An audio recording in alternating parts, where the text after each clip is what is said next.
बिस्मिल्लाहिर्रहमानिर्रहीम अस्सलाम वालेकुम। भाई आज की वीडियो में मैं आप लोगों को 5 ऐसे पॉइंट्स बताऊंगा कि जिन्हें जाने बगैर आप यकीन करें कि अगर आप उम्रे पे चले जाते हैं तो आपका बहुत ज़्यादा टाइम भी खर्च हो सकता है और बहुत ज़्यादा पैसे भी खर्च हो सकते हैं। तो अगर आपको अपना टाइम और पैसा बचाना है तो आप इस वीडियो को कंप्लीट देखिए ताकि आप लोगों को पता चल सके कि उम्रे में आपको क्या क्या चीज़ें कैसे करनी है। टिप नंबर 1 मैं आपको बता दूं कि भाई जब आप उम्रे पर जा रहे हैं ना, तो उम्रे पर जाने से पहले जो है ना अपने ट्रिप को मुकम्मल तौर पे प्लान कर लें कि आपने करना क्या-क्या है उम्रे पे जाकर, ठीक है? वहाँ पे आपको नमाज़ें भी पढ़नी है, ज़ियारतें भी करनी है, आपको शॉपिंग भी करनी है, आपको वहाँ का खाना भी खाना है, वहाँ की गलियाँ भी देखनी है, वहाँ की चीज़ें भी देखनी है, वहाँ के लोगों को भी देखना है। ज़ाहिर-सी बात है जब आप ऐसी जगह जा रहे हैं तो आप वो सब कुछ आपके दिल में तमन्ना होगी ना कि हमारे नबी सरकारे दो आलम हज़रत मोहम्मद सल्लल्लाहु अलैहि वसल्लम जिन-जिन गलियों में रहे हैं और मक्का के जो लोग हैं, क्या है, क्या नहीं, सारी चीज़ें देखते भी हैं लोग, ज़ाहिर-सी बात है, ऐसा नहीं कि नहीं देखते। अब अगर मैं कहूँ भाई सिर्फ़ इबादत की गर्ज़ से आते तो गर्ज़ तो इबादत है, लेकिन साथ-साथ रास्ते में चलते-फिरते, आते-जाते सारी चीज़ें होती हैं। तो आपने अपने उम्रे के ट्रिप को जो है ना बेहतर तरीके से सबसे पहले प्लान करना है कि आपने कब ज़ियारतें करनी है, आपकी नमाज़ें क़ज़ा नहीं हो, आपकी नमाज़ें क़ज़ा होने से मतलब ये है कि आपकी नमाज़ें जो है ना वो हरम शरीफ में ही अदा हो, कोशिश ये करें, ज़ियारतों का टाइम ऐसे लें। और इनमें सबसे पहली चीज़ जो मैं आपको रिकमेंड करूँगा, मैं यही करूँगा कि जब आप उम्रे पर जा रहे हो तो सबसे पहले अपने मोबाइल में नुसुक एप्लीकेशन डाउनलोड करें। उसमें आप मक्का की नमाज़ की टाइमिंग देखें, ठीक है? मक्का ऊपर लिखा हुआ आ रहा है, जब आप उस पे क्लिक करेंगे तो आपको मक्का और मदीना दोनों की नमाज़ की टाइमिंग्स नज़र आ रही होंगी और उस एप्लीकेशन में जो टाइमिंग होती है नमाज़ ठीक उसी वक़्त होती है, उससे आगे-पीछे नहीं होती है। तो आपको ये पता चल जाएगा भाई किस नमाज़ के दरमियान कितना वक़फ़ा है, तो उस वक़फ़े के दौरान आप अपने तमाम काम अंजाम दे सकते हैं। कहीं आना-जाना है, शॉपिंग करना है, आराम करना है, कुछ खरीदारी करनी है, कुछ भी करना है, किसी से मिलना-जुलना है, दोस्त अहबाब रिश्तेदार भी होते हैं भाई सऊदीया में, तो सऊदीया हो या कहीं भी हो ना, आप किसी भी तरह का कोई ट्रिप आप कर रहे हो तो प्लान ज़रूर कर लें। सऊदीया में जब आप आ रहे हैं उम्रे के लिए, आपको प्लानिंग कैसे करनी है, इबादत का शेड्यूल कैसे बनाना है, मैंने जो है ना बड़ी डिटेल एक वीडियो बनाई है अपने चैनल पे, इसी चैनल पे अवेलेबल है। आप जाकर वो देख लीजिएगा, उससे आपको बहुत हेल्प मिलेगी कि मुझे जो है अपने उम्रे को किस तरह से बेहतर तरीके से अवेल करना है, सारा टाइम मुझे किस तरह से इबादत में गुज़ारना है, ज़ियारतों के लिए हमें क्या करना है, तो वो तमाम जो है ना डिटेल आपको उस वीडियो में मिल जाएँगी। अब मैं आता हूँ सेकंड टिप की तरफ। टिप नंबर 2 जो है भाई एहराम से मुताल्लिक़ है। भाई एहराम जो है ना वो एक बहुत इंपॉर्टेंट चीज़ है उम्रे में। हम जो है एहराम और एहराम की पाबंदी और एहराम की नियत को अच्छी तरह से समझ लें कि एहराम की नियत क्या है, एहराम की पाबंदी क्या है, हमें नियत कहाँ से करनी है। ऐसा ना हो मीक़ात गुज़र जाए, ऐसा ना हो हम जद्दा पहुँच जाएँ, ऐसा ना हो कि हम जो है वो मक्का पहुँच जाएँ और हमने नियत ही नहीं की हो, तो उस सूरत में हम क्या करें, बहुत सारे लोग सोते रह जाते हैं, बहुत सारे ऐसे मामलात होते हैं। तो इस पर जो है ना अभी मैंने रिसेंटली एक वीडियो बनाई है एहराम की नियत के हवाले से और एहराम की पाबंदियों के हवाले से, दम कैसे कैसे बचना है, क्या कुछ है। तो वो वीडियो आप देखेंगे ना तो आपको बहुत सारी अच्छी इन्फॉर्मेशन उस वीडियो से मिल जाएगी। वो एक बड़ी डिटेल वीडियो है, तो वो आप देख लीजिएगा। लेकिन अभी मैं आपको इन शॉर्ट ये बता दूं कि आपको ये पता होना चाहिए कि आपको एहराम की नियत कहाँ से करनी है, एहराम की क्या-क्या पाबंदियाँ हैं, एहराम की पाबंदियों में कौन से लोग आते हैं, कौन सी ख़वातीन आती हैं, कौन से मर्द आते हैं और एहराम के हवाले से जितने भी मसले मसाइल हैं ना वो सब जानना बहुत ज़रूरी है। तो ये था टिप नंबर 2 और आइए अब हम चलते हैं टिप नंबर 3 की तरफ। भाई टिप नंबर 3 जो है वो ये है कि आपको उम्रे की ट्रेनिंग अच्छी तरह से करनी चाहिए। अब ट्रेनिंग का मतलब ये नहीं कि आप घर में जो है कोई भी बॉक्स रख दें और उसके गिर्द तवाफ़ के चक्कर लगाते रहें, ऐसा हरगिज़ नहीं है। ट्रेनिंग का मतलब ये है कि आप उम्रे को अच्छी तरह से सीख कर आएँ कि भाई उम्रा आखिर करना कैसे है। आजकल का दौर ऐसा है, लोग कहते हैं भाई हम चले जाएँगे और उम्रे करते रहेंगे और बहुत सारे लोग जो है ना वो उन्हें यही नहीं पता होता है कि भाई हम जो है एहराम कहाँ से बांधें, क्या करें, क्या नहीं करें, तो अपने होटल से चादरें पहन के जाके बार-बार उम्रा करते रहते हैं। बहुत सारे लोग इसके ऊपर ये भी कमेंट करेंगे कि यार ऐसा कौन करता है? लेकिन ऐसा मेरे खुद के मुशाहिदे में है कि काफ़ी लोगों ने बताया भाई होटल से वो एहराम पहन-पहन के उन्होंने 15-15, 20-20 उम्रे कर लिए हैं। तो वो उम्रा नहीं होता भाई, आप वो नफली तवाफ़ आप ज़रूर कर सकते हैं वैसे, लेकिन उम्रा नहीं हो सकता, ठीक है ना? तो आपको क्या चाहिए कि भाई आप उम्रे की अच्छी तरह से ट्रेनिंग करें। आपको पता होना चाहिए कि भाई तवाफ़ के क्या मसाइल हैं, तवाफ़ कैसे शुरू करना है, तवाफ़ के चक्कर कितने होते हैं। 7 चक्कर मुकम्मल करने के लिए ज़रूरी है कि हम एक पूरा राउंड करें तो 1 चक्कर होगा। हजर अस्वद का इस्तिलाम कितनी मरतबा करना है। फिर हम जब मकाम इब्राहिम कहाँ पर है हमें पता होना चाहिए, हमें नमाज़ क्या मकाम इब्राहिम के बिल्कुल पीछे पढ़नी है या हम मकाम इब्राहिम से थोड़ा-सा हट के भी नमाज़ पढ़ सकते हैं। ये तमाम मसले मसाइल, इन मसले मसाइल को अच्छी तरह से समझना चाहिए। फिर ये भी देखना चाहिए कि भाई जब हम सही के लिए जा रहे हैं तो उससे पहले भी हमें एक इस्तिलाम करना होता है। हम जो है नवा इस्तिलाम भी करके जा सकते हैं, हमारे नबी की सुन्नत भी है।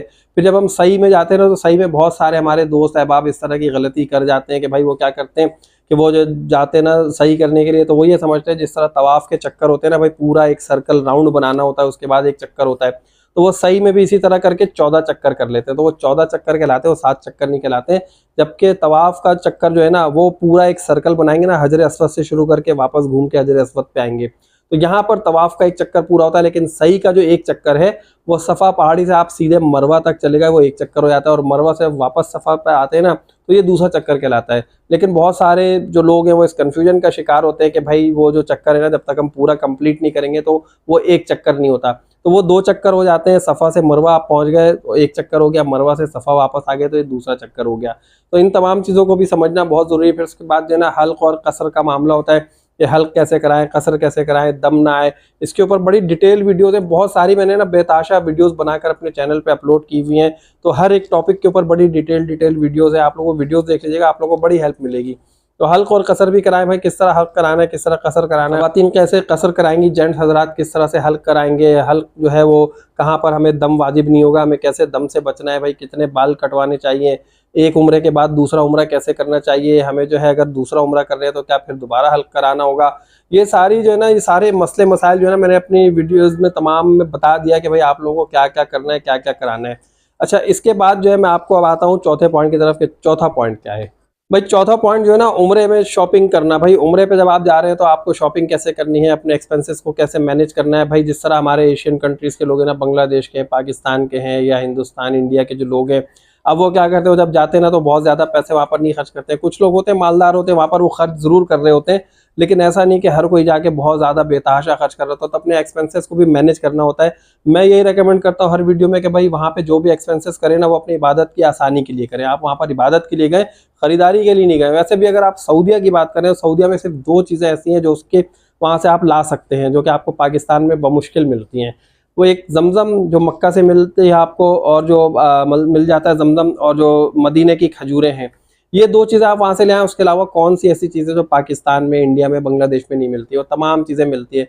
कुछ चीज़ें ऐसी, कुछ जानमाज़ें ऐसी होती हैं जो थोड़ी सी यूनिक होती हैं, आप वहाँ से वो ला सकते हैं अपने दोस्तों को देने के लिए। कुछ खुशबुएँ वगैरह आप मदीने से ले सकते हैं, वो आपको अच्छी मिल जाएंगी। तो ये सारी चीज़ें आप वहाँ से ला सकते हैं, लेकिन बहुत ज़्यादा जो है ना एक्सपेंसेस वहाँ पे ना करें, क्योंकि भाई आप जब आप वहाँ पर गए हैं तो वहाँ पे आपको, अगर आप बहुत सारी चीज़ें खरीदेंगे, खिलौने खरीद लें, ये खरीद लें, वो खरीद लें, अबायास खरीद लें, स्कार्फ खरीद लें, तो इस तरह की चीज़ें तो आपको पाकिस्तान में, इंडिया में, बांग्लादेश में हर जगह बहुत ज़्यादा मिल जाती हैं। तो वहाँ पर इतना पैसा खर्च करना, फिर इतना सामान का वेट कैरी करके लाना, इससे बेहतर है आप अपने मुल्क में सारी चीज़ें पहले से खरीद के रख के चले जाएँ।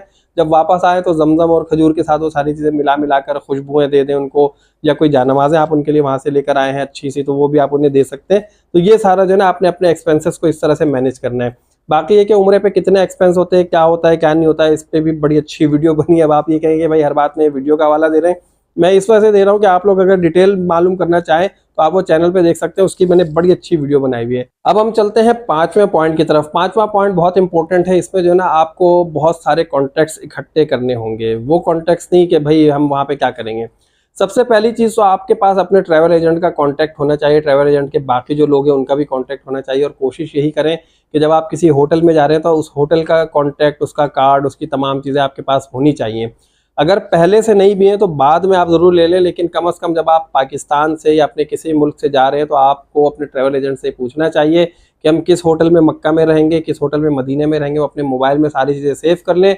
इन केस अगर आप आगे पीछे हो जाते हैं तो कम से कम आपको इतना ज़रूर पता होगा कि आपने मक्का में किस होटल में जाना है। और सिर्फ उस होटल का ही नाम नहीं, क्योंकि बाज़ औक़ात ऐसा होता है ना कि अगर मैं बात करूँ कि जैसे कोई हिजरा होटल है या हिबा हिजरा, इस तरह के होटल होते हैं ना, तो उसमें क्या है भाई आपको जो है ना वो उसकी बहुत सारी ब्रांचेज़ होती हैं। अब कोई 1 है, कोई 2 है, कोई 6 है, कोई 5 है, वो मुख्तलिफ जगहों पर है। तो इस तरह से आपको पता नहीं चलेगा कि भाई आप कौन से होटल जा रहे हैं।